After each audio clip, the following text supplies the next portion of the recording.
বন্ধুরা, আমি বাশার সবাইকে একরাশ প্রীতি এবং শুভেচ্ছা জানাচ্ছি। আশা করি আপনারা সবাই ভালো আছেন। বন্ধুরা, আজ আমরা শেয়ার করব জান্নাতি রমণী হযরত খাদিজাতুল কুবরা রাদিয়াল্লাহু তাআলা আনহু এর জীবনী।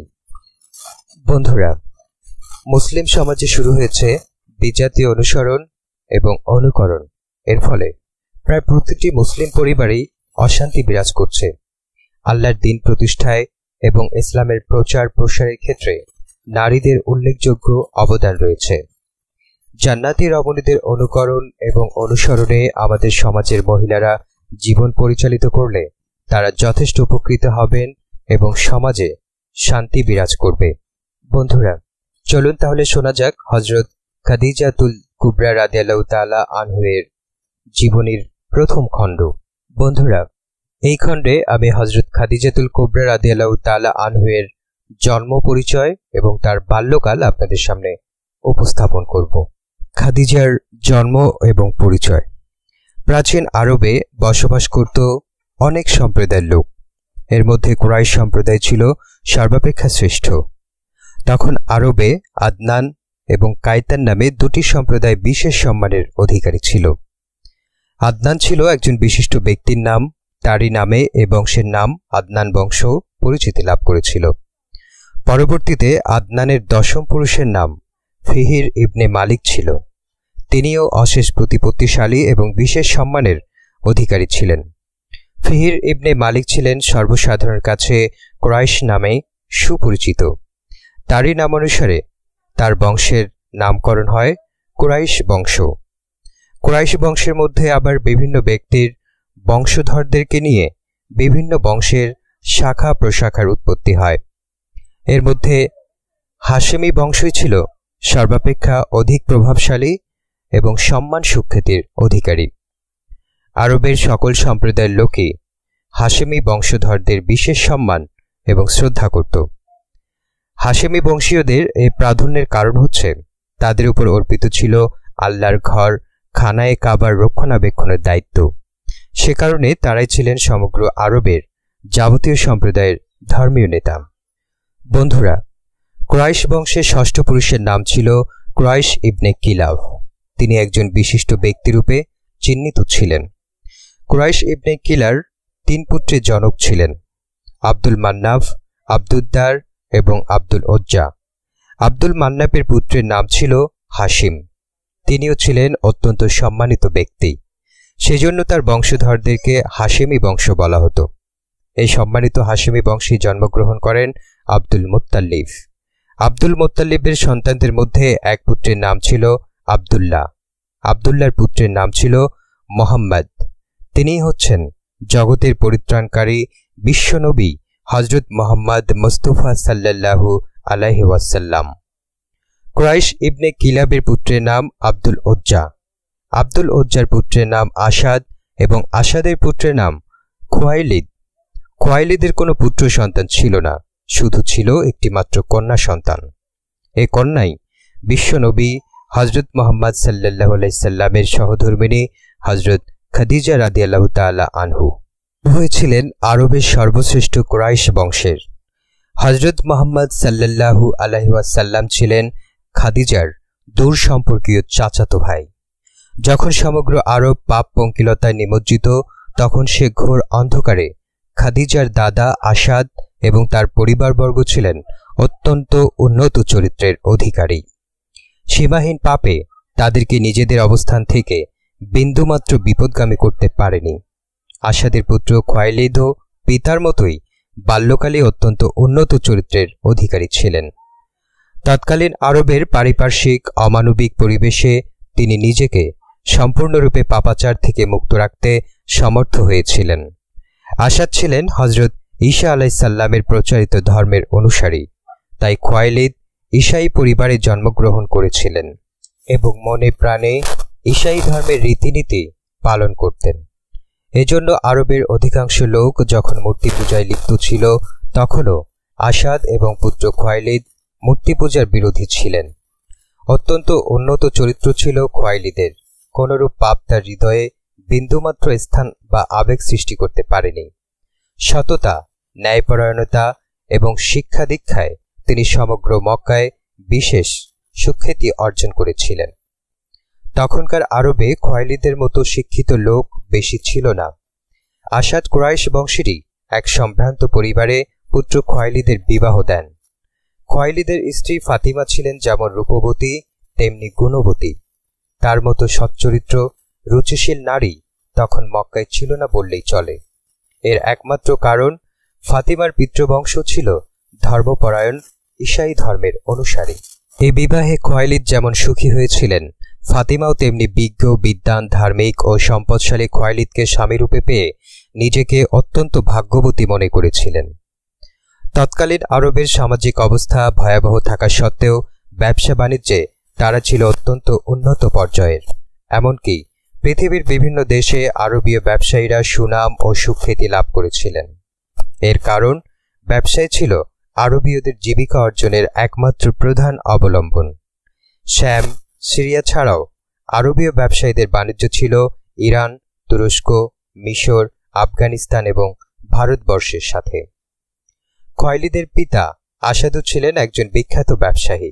তিনি শ্যাম ও সিরিয়ার ব্যবসা বাণিজ্যে যথেষ্ট অর্থ উপার্জন করেন। পিতার মৃত্যুর পর খোয়াইলিদ সে ব্যবসা আরও অধিক সম্প্রসারণ করে বিপুল ধন সম্পদের অধিকারী হয়েছিলেন, কিন্তু সে ধন সম্পদ ভোগ করার মতো তার কেউ ছিল না। বন্ধুরা, খোয়াইলিদের বিবাহের সুদীর্ঘ 14 বছর অতীত হয়ে যায়, তবু তাদের কোনো সন্তান জন্মগ্রহণ করেনি। এজন্য খোয়াইলিদ দম্পতির মনে দুঃখের অন্ত ছিল না। একটি সন্তান লাভের আশায় তারা অনেক চিকিৎসা করলেন, কিন্তু এতে তাদের মনের আশা অপূর্ণই রয়ে যায়। সেজন্য এত ধন সম্পদের অধিকারী হয়েও তাদের মনে কোনো শান্তি ছিল না। কথা প্রসঙ্গে একদিন খোয়াইলিদ তার স্ত্রীকে বলেছিলেন, ফাতিমা, পরম দয়ালু দাতা প্রভু কি আমাদের মনোবাসনা পূর্ণ করবেন না? স্বামীর প্রশ্নে ফাতিমা লজ্জায় সহসা কোনো উত্তর দিতে পারলেন না। একটা সন্তান লাভের আকুল বাসনা কি ফাতিমার অন্তরে কম ছিল? কিন্তু আল্লাহর উপর তার অগাধ বিশ্বাস ছিল। তিনি জানেন আল্লাহ না দিলে কোনোদিন তিনি সন্তানের মা হতে পারবেন না। নিজের মনের দুঃখ মনে চেপে রেখে তিনি লজ্জায় মাথা অবনত করে বলেন, দয়াময় প্রভুর ইচ্ছা না হলে আমরা কি করতে পারি? বিশ্বজগতের প্রতিপালক ইচ্ছে করলে আমাদের মনোবাসনা যে কোনো সময় পূর্ণ করতে পারেন। এতে আমাদের এত নিরাশ হওয়ার কি থাকতে পারে? খোয়াইলিদ বুঝতে পারেন আল্লাহর উপরে ফাতিমার অগাধ বিশ্বাস রয়েছে। সে এখনো সম্পূর্ণ নিরাশ হয়নি। তিনি স্ত্রীকে বললেন, ফাতিমা, চলো আমরা উভয়ে খানায় কাবায় গিয়ে একাগ্র চিত্তে আল্লাহর কাছে প্রার্থনা করি, যাতে তিনি আমাদের মনোবাসনা পূর্ণ করেন। অনেকেই সন্তান লাভের আশায় আল্লাহর দরবারে প্রার্থনা করে। হযরত ঈসা আলাইহিস সালামের মাতা হযরত মরিয়মের পিতার নাম ইমরান। ইমরান দম্পতি যৌবনের সীমা অতিক্রম করে বার্ধক্যে উপনীত হলেন। আল্লাহ তবু তাদেরকে কোনো সন্তান দান করলেন না। এরপর স্বামী স্ত্রী উভয়ই বাইতুল মুকাদ্দাসের পবিত্র মসজিদে গিয়ে আল্লাহর দরবারে প্রার্থনা করেন, হে প্রভু, দয়া করে আপনি আমাদেরকে একটি সন্তান দান করুন। আমরা তাকে সংসারের কোনো কাজে বা নিজেদের প্রয়োজনে নিযুক্ত করব না। আমরা তাকে আপনার পবিত্র মসজিদের খিদমতে নিযুক্ত করব। আল্লাহ তাদের প্রার্থনা কবুল করেছিলেন। ইমরানের স্ত্রী একটি কন্যা সন্তান প্রসব করেছিলেন। সেই কন্যা ঈসা আলাইহিস সালামের মাতা মরিয়ম। এ কাহিনী খোয়াইলিদ দম্পতির অজানা ছিল না।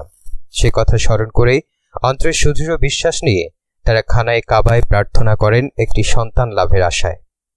প্রার্থনায় খোয়াইলিদ দম্পতির চোখ থেকে অঝোর ধারায় অশ্রু প্লাবিত হয়েছিল। তাদের এই হৃদয় নিংড়ানো আকুল আবেদনে আল্লাহ তাদের প্রার্থনা মঞ্জুর করেছিলেন।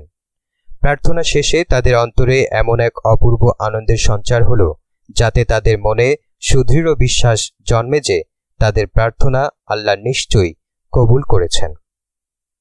বন্ধুরা, পবিত্র কাবা ঘরে প্রার্থনা করার 3 মাস পর একদিন ফাতিমা স্বামীকে বললেন, প্রিয়তম, এবারে আমার মনে হয় আল্লাহ সত্যিই আমাদের প্রার্থনা কবুল করেছেন। খোয়াইলিদ প্রশ্ন করেন, এর মানে? ফাতিমা অত্যন্ত আনন্দিত হয়ে বলেন, আমি আমাদের ভবিষ্যৎ বংশধরের অস্তিত্ব অনুভব করছি। খোয়াইলিদে অভাবনীয় অপ্রত্যাশিত শুভ সংবাদ আনন্দে আত্মহারা হয়ে তখনই আল্লাহর দরবারে শুকরিয়া আদায় করেন।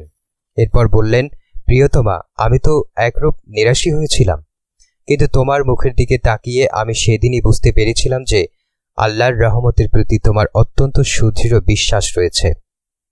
তোমার সে বিশ্বাসের জন্যই আল্লাহ আমাদের প্রার্থনা কবুল করেছেন। ফাতেমা বলেন, আমার মনে একটা বিশ্বাস ছিল জেরুজালেমের পবিত্র মসজিদ বাইতুল মুকাদ্দাসে যেয়ে প্রার্থনা করার ফলে যদি আল্লাহ তাআলা ইমরান দম্পতির বৃদ্ধকালের প্রার্থনা কবুল করে থাকেন, তাহলে পবিত্র কাবা ঘরে প্রার্থনা করলে আল্লাহ আমাদের মনোবাসনা কেন পূর্ণ করবেন না? খয়লিদ স্ত্রীকে বলেন, ইমরান দম্পতির প্রার্থনায় আল্লাহ পুত্র সন্তানের পরিবর্তে একটি কন্যা সন্তান দান করেছিলেন। যদি আমাদের বেলায় তাই ঘটে? ফাতেমা বলেন, সত্যিই যদি সেরূপ হয় তাহলে আমাদের সে কন্যা হবে মরিয়মের মতোই পুণ্যবতী। খয়লিদেরও সেরূপ মনে হয়েছিল। দিনের পর দিন অতিবাহিত হতে থাকে। গর্ভধারণের ৮ম মাসে এক রাতে ফাতেমা স্বপ্নে দেখেন জনৈক মহাপুরুষ তাকে সম্বোধন করে বলেন, মা ফাতিমা, তুমি পরম ভাগ্যবতী, কারণ শীঘ্রই তুমি এমন একটি কন্যা প্রসব করবে যার সমতুল্য নারী আজ পর্যন্ত পৃথিবীতে জন্মগ্রহণ করেনি। তোমার সে কন্যা হবে সমগ্র বিশ্বের স্মরণীয় এবং বরণীয়। এ বলেই মহাপুরুষ অদৃশ্য হয়ে যান। সাথে সাথে ফাতিমার ঘুম ভেঙে গেল। তিনি চিন্তা করতে থাকেন, কি আশ্চর্য, আমার স্বামীও তো কিছুদিন পূর্বে এরূপ আভাস আমাকে দিয়েছিলেন, তাহলে কি তিনিও আমার মতোই স্বপ্ন দেখেছিলেন? ভোরে উঠেই স্বামীকে প্রশ্নের বৃত্তান্ত বর্ণনা করেন। বৃত্তান্ত শুনে খয়লিদ বলেন, তোমার অশেষ পুণ্যের ফলেই নিশ্চয়ই আল্লাহ আমাদের প্রতি এত অধিক রহমত বর্ষণ করেছেন বলে মনে হচ্ছে। ফাতিমা বলেন, না, আমার পুণ্যের ফলে নয়, বরং আপনার পুণ্যের কারণেই আল্লাহ আমাদের প্রতি এরূপ অনুগ্রহ করেছেন। খয়লিদ বলেন, তোমার পুণ্যের ফলে এবং পবিত্র কাবা ঘরের বরকতে আল্লাহ আমাদের এই মনোবাসনা আশাতীতভাবে পূর্ণ করেছেন। বন্ধুরা, ৫৫৫ হিজরি সালের কোনো এক শুভক্ষণে পুণ্যবতী ফাতিমা প্রসব করলেন একটি কন্যা সন্তান। বহুদিন পরে কন্যা লাভ করে খয়লিদের হৃদয় আনন্দে আত্মহারা হল। পরমা পুণ্যবতী ফাতিমার হৃদয় এতদিনে শীতল হল। পাড়া প্রতিবেশী এবং আত্মীয় স্বজন খয়লিদ দম্পতির এ সৌভাগ্য দেখে আনন্দে আত্মহারা। সকলেই এ নবজাতক কন্যার রূপের প্রশংসা করে বলতে লাগল, আমরা এমন অপরূপা সুন্দরী কন্যা আজ পর্যন্ত কখনো দেখিনি। খয়লিদ দম্পতি আবার আল্লাহর দরবারে দুহাত তুলে সন্তান লাভে শুকরানা আদায় করলেন। খয়লিদ তার কন্যার নাম রাখলেন খাদিজা। তখন খয়লিদ বংশ মর্যাদায় শ্রেষ্ঠ এবং সমগ্র মক্কানগরের মধ্যে শ্রেষ্ঠ ধনী ছিল। আবার তিনি যে কেবল ধনসম্পদ অর্জন এবং সঞ্চয় করলেন তাও নয়, বরং তার ধনসম্পদের দ্বারা দেশের অগণিত মানুষও উপকৃত হয়েছিল। সেজন্য দেশের জনসাধারণ তার কাছে ছিল অত্যন্ত কৃতজ্ঞ। তাই খয়লিদের কন্যার আগমনে সারা প্রতিবেশী এবং আত্মীয় স্বজন সকলেই অত্যন্ত আনন্দিত হয়েছিল। মক্কার সর্বশ্রেষ্ঠ ধনী ও বিশিষ্ট ব্যক্তিত্ব খয়লিদের একমাত্র কন্যার আগমনে তাদের পরিবারে আনন্দের উৎসব প্রবাহিত হল। বন্ধুরা, পরবর্তীকালে খাদিজা যে একজন জগৎ বিখ্যাত মহিষী মহিলায় পরিণত হবে, খাদিজার ভূমিষ্ঠ হওয়ার পর তাদের পরিবারের সে বিশ্বাস আরও অধিক সুদৃঢ় হল। কারণ ভূমিষ্ঠ হবার পর থেকেই অন্যান্যর সাথে খাদিজার একটা বিশেষ পার্থক্য পরিলক্ষিত হতে থাকে। খাদিজার শরীরের বর্ণ ছিল সংমিশ্রণ, যা আরবের অন্য কোনো শিশুর সাথে সামঞ্জস্যহীন। অন্যদিকে তার শরীর থেকে যেন সর্বদা একটা উজ্জ্বল আভা বিকশিত হতো। খাদিজার শৈশবকালীন হাসি, কান্না এবং পানাহার করার মধ্যেও একটা বিশেষ পার্থক্য বিদ্যমান ছিল। সে বিশেষ সময় ব্যতীত মাতৃস্তন্য পান করত না এবং যখন তখন স্তন্য পান করার জন্য কোনরূপ ভাব প্রকাশ করত না। কন্যার এ সকল চারিত্রিক বৈশিষ্ট্য লক্ষ্য করে পিতামাতা সুস্পষ্ট বুঝতে পেরেছিলেন তাদের কন্যা খাদিজা ভবিষ্যৎ জীবনে একটা বিশেষ বৈশিষ্ট্যের অধিকারী এবং অনন্য মর্যাদার অধিকারিণী হবে। বন্ধুরা, খাদিজার যখন খেলাধুলা করবার মতো বয়স হল, তখন তার চারিত্রিক বৈশিষ্ট্য আরও সুস্পষ্ট প্রকাশ পেতে থাকে। তার মাতা তাকে অন্যান্য বালক বালিকাদের সাথে খেলাধুলার জন্য আদেশ করলেও সে যেত না। এমনকি মাতা তাকে অন্য ছেলে মেয়েদের মধ্যে রেখে এলেও সে সাথে সাথে মাতার কাছে চলে আসত এবং মাতা কার্যকলাপ লক্ষ্য করত। পিতামাতার প্রতিটি কথাই মনোযোগ দিয়ে শুনত। দেখে মনে হতো যেন সে তখন থেকেই পিতামাতার কথাবার্তা, আচার ব্যবহার ও কাজকর্ম শিক্ষা করার জন্য সুগভীরভাবে মনোনিবেশ করেছে। বাল্যকাল থেকেই খাদিজা অত্যন্ত নির্মল চরিত্রের অধিকারী হিসেবে গড়ে উঠেছিল। তার মুখে কেউ কখনো মিথ্যা কথা, কটু কথা শোনেনি। সে পাড়া প্রতিবেশী ছেলে মেয়েদের সাথে কখনো ঝগড়া বিবাদ করত না। সেজন্য সকলেই তাকে অত্যন্ত স্নেহ করত। ধীরে তার চারিত্রিক বৈশিষ্ট্য ফুটে উঠতে থাকে এবং সকলেই তাকে অধিক স্নেহ করতে থাকে। শুধু পিতামাতাই নয়, বরং পাড়া প্রতিবেশী, আত্মীয় স্বজন প্রভৃতি সকলেই বলতে থাকে যে খোয়াইলিদের কন্যা ভবিষ্যতে একজন মহিয়সী নারী হিসেবে পরিণত হবে। বন্ধুরা, হযরত মুহাম্মদ সাল্লাল্লাহু আলাইহি সাল্লামকে আরববাসীরা যেমন বাল্যকাল থেকেই অত্যন্ত ভালোবাসত এবং বিশ্বাস করত, খাদিজাকেও তেমনি মক্কার সর্বস্তরের লোকই বিশ্বাস করত এবং ভালোবাসত। হযরত মুহাম্মদ সাল্লাল্লাহু আলাইহি সাল্লামকে যেমন বাল্যকালেই মক্কার লোকেরা আলামিন অর্থাৎ বিশ্বাসী উপাধি প্রদান করেছিল খাদিজার চরিত্রের জন্য, ঠিক তেমনি মক্কার লোকেরা তাকে তাহিরা অর্থাৎ পবিত্র উপাধিতে ভূষিত করেছিল। এমনকি অনেকেই তাকে খাদিজা না বলে তাহিরা বলেই ডাকত। খাদিজার চরিত্রে বাল্যকাল থেকেই আর একটা বিশেষ বৈশিষ্ট্য পরিলক্ষিত হয়েছিল, যা তৎকালীন আরবদের চরিত্রের সম্পূর্ণ বিপরীত ছিল। তা হচ্ছে মানব কল্যাণে নিবেদিত প্রাণ। তৎকালীন আরবীয় নরনারীর হৃদয়ে এই গুণটি তেমন বিদ্যমান ছিল না। সর্বশ্রেষ্ঠ আরবের ধনী পিতামাতার একমাত্র দুলালি হওয়া সত্ত্বেও পানাহারের প্রতি মোটেই তার বিশেষ কোনো আগ্রহ ছিল না। মা তাকে যে কোনো দ্রব্য আহার করতে দিলে সে তা 2-1 বার মাত্র মুখে দিয়েই খাদ্যের পাত্র থেকে নিয়ে বাইরের দিকে চলে যেত এবং যে কোনো দুঃখী দরিদ্রকে তা দিত। বিশেষত কোনো উৎকৃষ্ট মানের খাদ্য হলে সে তা আরও অধিক পরিমাণে দরিদ্রদেরকে দান করত এবং এ বিষয়ে তার মাতা পিতা কিছু বললে সে বলতো, ভালো খাদ্যই তো দুঃখী দরিদ্রকে বেশি করে দান করতে হয়, কারণ তারা এসব বস্তু খাওয়ার সুযোগ পায় না। খাদিজার কথা শুনে পিতামাতা অবাক হয়ে যেতেন এবং তারা তাকে ইচ্ছামতো দান করার সুযোগ প্রদান করতেন। কন্যার এসব আচরণ দেখে পিতামাতার বুক ভরে উঠত। তারা মনে করতেন, সত্যি আল্লাহ আমাদেরকে ইমরানের কন্যা মরিয়মের মতো একটি কন্যা দান করেছেন। বন্ধুরা, তৎকালীন আরবে যদিও লেখাপড়া করার জন্য ধারাবাহিক কোনো নিয়ম বা শিক্ষা প্রতিষ্ঠান ছিল না, তবুও খাদিজার মাতা ফাতিমা এবং পরিবারের অন্যান্য সকলেই কিছু কম বেশি লেখাপড়া জানতেন।